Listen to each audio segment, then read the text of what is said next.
Chandamama Mahabharata, Part 53. Before the war. On the night before the war was to begin the next day, Duryodhan asked the prominent warriors in his army, "How much time will it take for you to destroy the Pandav army?" Bhishma said it would take him 30 days. Drona said that since he had become old and weak, it would take him 30 days as well. Kripa said it would take him 2 months. Ashwathama said it would take him 10 days.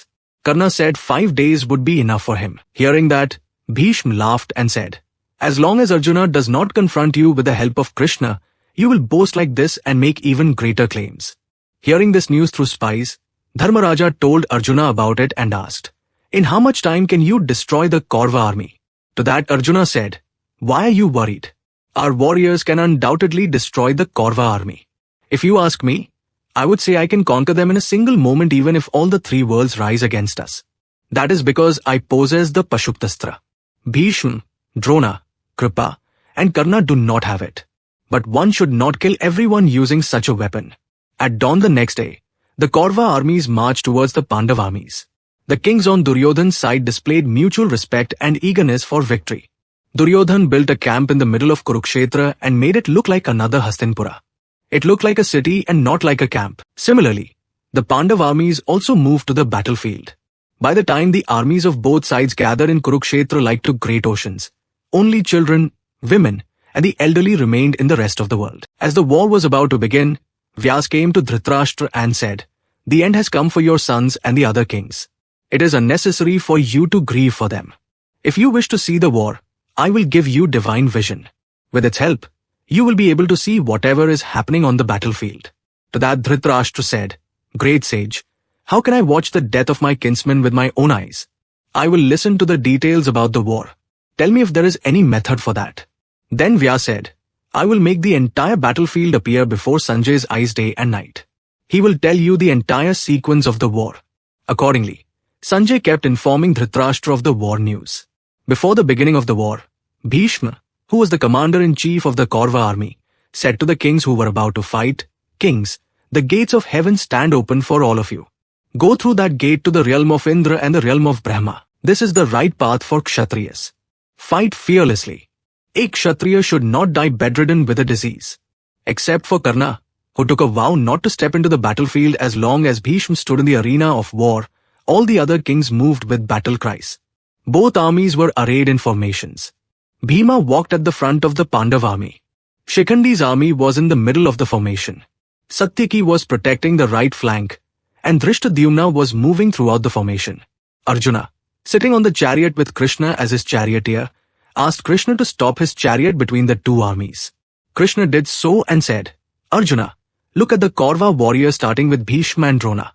Those who appeared before Arjuna were his relatives who were fathers, grandfathers, teachers, maternal uncles, brothers, and grandsons.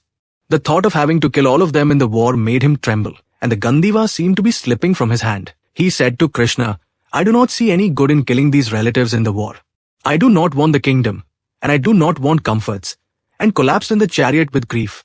Seeing that, Krishna gave wise counsel to Arjuna saying, "Arjuna, what is this mental affliction of yours? This will not lead to heaven. It brings infamy. This is not befitting for a warrior like you. The wise do not grieve over life and death. A single body is not permanent for the soul. Bodies come and go for it.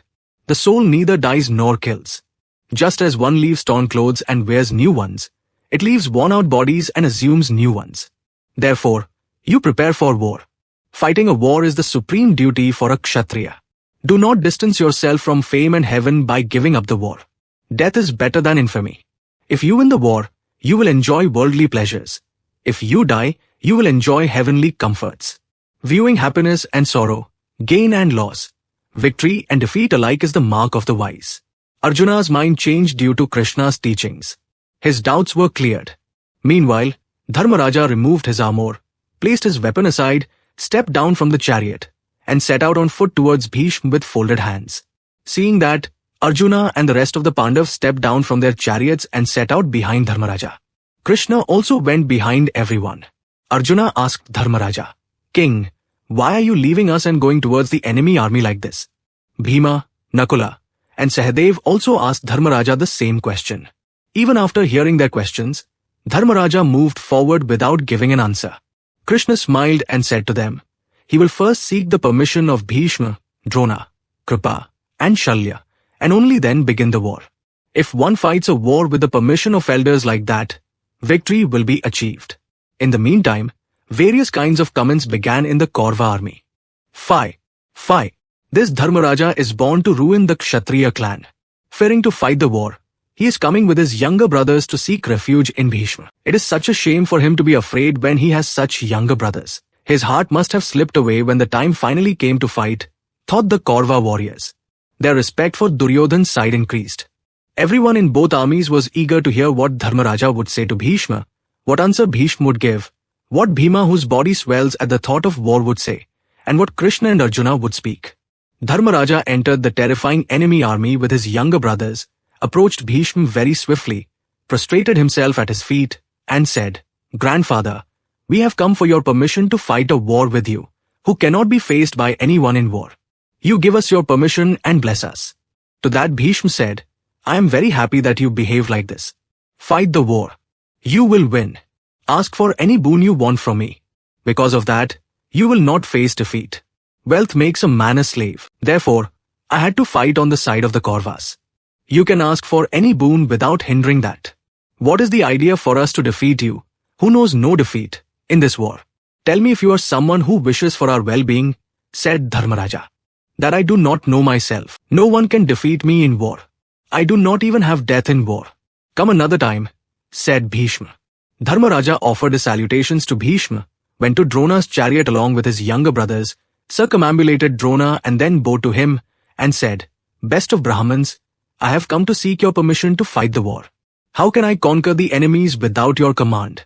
To that Drona said, King, why did you not come and see me first as soon as you planned the war? For that, I should have cursed you to face defeat. But since you came like this, I am happy.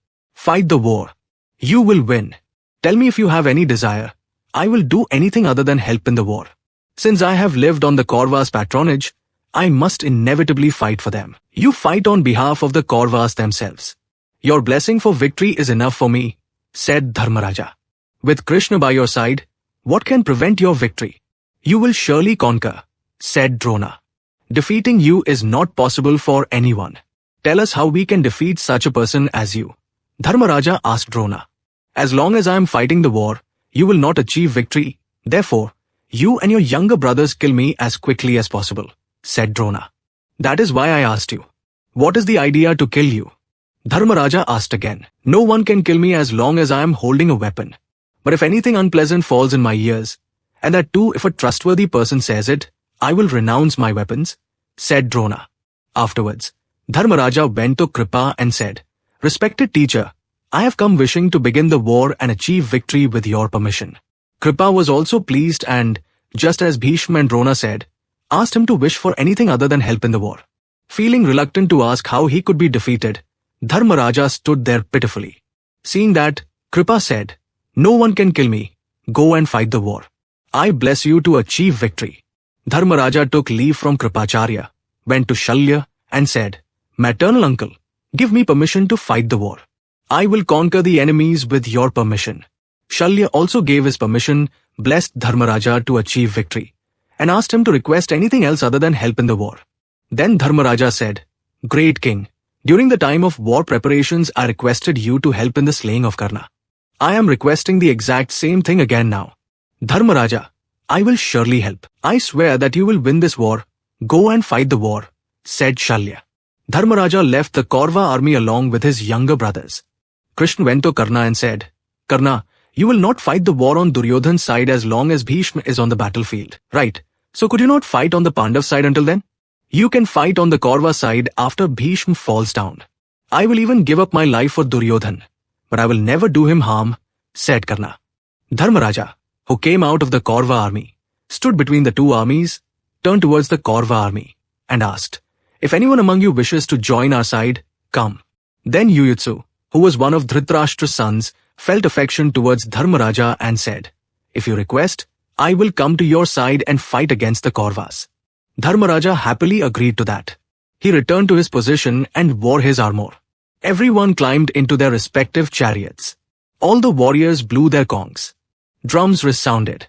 Thus the war began. Chandamama Mahabharata, part 53 is complete. For now, Swasti.